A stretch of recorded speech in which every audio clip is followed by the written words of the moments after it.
ఎప్పుడు ఆవేశమో కోపం తగ్గడానికి ఒక మందిరం ఉందండి మన ఇంట్లో, దయచేసి దాన్ని ఉపయోగించుకోండి. అదే పూజా మందిరం అమ్మా, అదే పూజా మందిరం. ఆవేశమో కోపమో రాగానే సైకాలజిస్ట్ దగ్గరికి పరిగెట్టకండి. వాళ్ళు ఏం చేస్తారో చెప్పలేము. 4 సార్లు స్టాండప్, 4 సార్లు సెటప్ అని 4,000 తీసుకుని you should change your mind set అంటాడు. అది చేతకాకే కదా నీ దగ్గరికి వచ్చింది. ఎవరు మార్చలేరండి, ఎవరు మార్చలేరు. 18 ఏళ్ళు దాటిన వాడి యొక్క బుద్ధి మారాలంటే 2 వల్లే సాధ్యం అవుతుంది.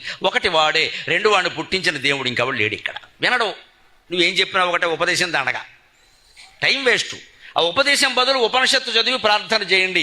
ఇది నా వల్ల కాదు, ఇది నా వల్ల కాదు పరమేశ్వర, కొడుకు వల్ల, కూతురు వల్ల, భార్య వల్ల, భర్త వల్ల, నా కుటుంబ సభ్యుల్లో ఒకరి వల్ల నేను ఇంత యాతన పడుతున్నా, వీడిని మార్చే పూచి నీది అంటే అమ్మవారి దయ ఎలా ఉంటుందో తెలుసా అమ్మ. యుగ యుగములు తపించినను యోగ్యుని చేయగలేని జీవుని, యుగ యుగములు తపించినను యోగ్యుని చేయగలేని జీవుని, జగములెరుంగజాలిన నిజాయతి కలిగిన వ్యక్తిగా, జగములెరుంగజాలిన నిజాయత కలిగిన వ్యక్తిగా, క్షణం నిజంబుగా క్షణమందు మార్పగల పూర్ణ దయామృత వారిధి, నిజంబుగా క్షణమందు మార్పగల పూర్ణ దయామృత వారిధి, విధిన్ భగ భగ మండ నిమ్ము, విధిన్ భగ భగ మండ నిమ్ము, శరభమ్మును గాను స్మరింతు నిన్మదిన్.